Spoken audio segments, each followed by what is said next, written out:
Yeah, it's great to have you on. And, we were talking a little bit beforehand about the overall journey that you've taken. And I always think it's interesting from the standpoint of you have these sort of long timelines where there are not a lot of eyes and ears, that are involved in the company itself. Then you have, the point where, many more people get, interested in everything that you're doing. And given the timeline that Amprion has been around, I would imagine all of those stages have been, exciting as well for you to just kind of see science mature into something that is turning into a business as well. And so would you just mind taking a little bit of time and telling the listeners a little bit about yourself and, sort of what led you to that point of founding Amprion?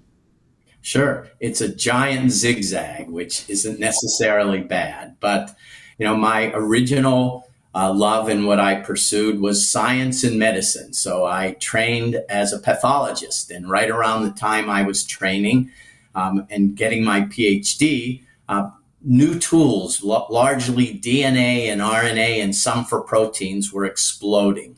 And so suddenly diagnosis, I trained as a pathologist that really originally was looking at things only under the microscope. And suddenly we had these incredible tools for looking at biomarkers, for soluble biomarkers, tissue biomarkers. And so I became actively involved in the early days of applying DNA and RNA and new protein tools to diagnosis of disease. And that's really where I've always been. I really believe that diagnosis is really critical. You have to understand a disease before you can treat it effectively. So after some time in academia, setting up laboratories, running clinical and research laboratories, I got enticed to the dark side, the startup side, and really got excited that maybe one way to bring some of these new ideas to more and more people would be through companies. And I really love the idea of starting a company. It's not the easiest thing in the world to do, but I've now done it many times. And after, I'm happy to show you each scar from each one, but they're all well worth it. And sometime around 2006, when I was doing this and working with venture funds as an entrepreneur in residence and coming up with ideas for companies, I ran across a gentleman at the University of Texas named Claudio Soto, who had what I thought was an incredibly clever approach to things. And his approach really was for a disease that in the early 2000s we were all worried about. Now no one thinks about it much, but it was mad cow disease. It was a form of a brain disease called Creutzfeldt-Jakob disease, except it could be transferred, it looked like, from an animal to a person by eating meat. And so, what could do this? And so we had learned in the probably 80s and 90s that there was a whole different mechanism of disease called prions, really, for which a number of people, but most notably Dr. Stan Prusner at the University of California at San Francisco, showed that prions didn't contain DNA, didn't contain RNA, but a very abundant protein in the brain could actually form a virus-like particle and cause a disease and spread not only between cells, but to people. So that was where we started. And what Claudio came up with was the idea that these prion-like particles, first of all, they're very rare. They're not in abundance, but that they could be amplified millions of times fold by adapting a DNA technology called polymerase chain reaction. And it's just a cyclic amplification where you start with one copy, after one cycle you have 2, then 4, then 8, 16, and after 30 to 50 cycles, you're in the millions or billions. And so Claudio came up with this idea and it worked. It became the definitive way to diagnose mad cow disease.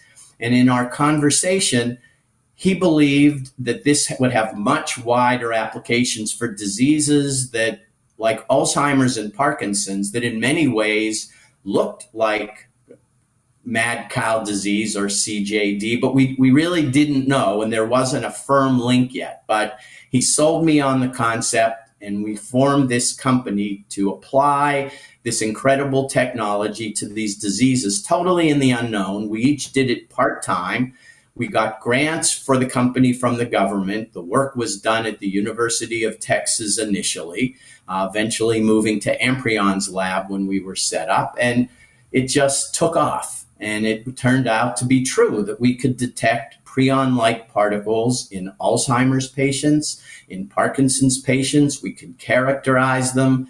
And by 2017, we had enough. We had patents filed. We had enough data. And a lot of the rest of the world was taking note. And there were a few other laboratories showing similar results. And we decided to jump off the cliff and form a company. And that's how I look at sort of forming a new company. You jump off a cliff and just believe you're going to land on your feet. And, from 2017 to 2024, things have gone very fast in the last 7 years. And we're very proud that we have taken those ideas, turned them into products that are helping people today, both in terms of getting an accurate diagnosis, and we're working with drug companies to use that diagnosis to develop better drugs for these diseases. Amazing. I do think so. I guess there are two comments based on what you just said. I mean, I do think that a lot of entrepreneurs think that, look, I'm in 2017, I'm going to jump on that cliff and jump off of that cliff and form a company.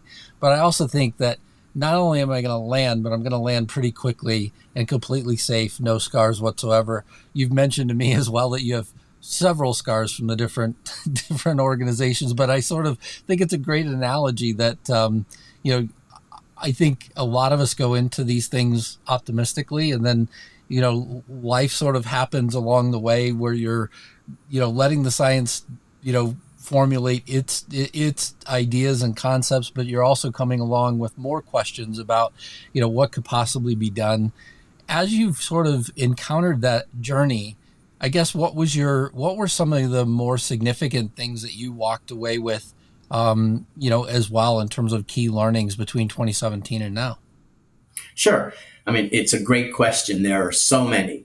You start a company based on science. So first you have to do research, and science, in my experience, it's iterative. You try different things. Every time something works, you move a step forward. Every time something doesn't work, you either stand still, or if it really doesn't work, you fall backwards, and you just have to get up again and believe in what you're doing. So, we in our research lab, we learned, we iterated, we took a while to get something to work, first of all, that would work every time. And then it needed for us, before we would really consider moving into a product, which is a lot of time and expense in itself, it had to work at scale. So there are a lot of things that's maybe, for me, one of the major differences from doing science in an academic lab and doing science in a company of any size. But in an academic lab, you show that something's statistically significant, and that's important, and you publish it, and that might be the end, and everyone can see it, and that's great. In a company, if you have a disease that affects 1 million people a year and you can't offer what you've done 1 million times a year at a reasonable price and with great reliability, you haven't succeeded. So a lot of our struggles, our challenges have been not only to make something work in an academic sense, but to make it work in a practical and scalable sense. And, I'm very proud, not so much of me. If I have done anything well here, it's to find really great people and help them to make all of this work. It's the Amprion team who's done all of this. Yeah, it is an amazing thing to do as well, to formulate something that at the end of the day, helps people, with whatever disease or whatever struggle that they currently have. What sort of made you move, though? I mean, if I look at your background from pathology, to now, what made you, one, want to move in this direction, and then two, what really made you want to focus on neurodegenerative diseases as well, right? What made you want to focus there? Absolutely. What we didn't discuss earlier is when I was in doing this work in academia with tools really related to DNA and RNA, it really focused on cancer.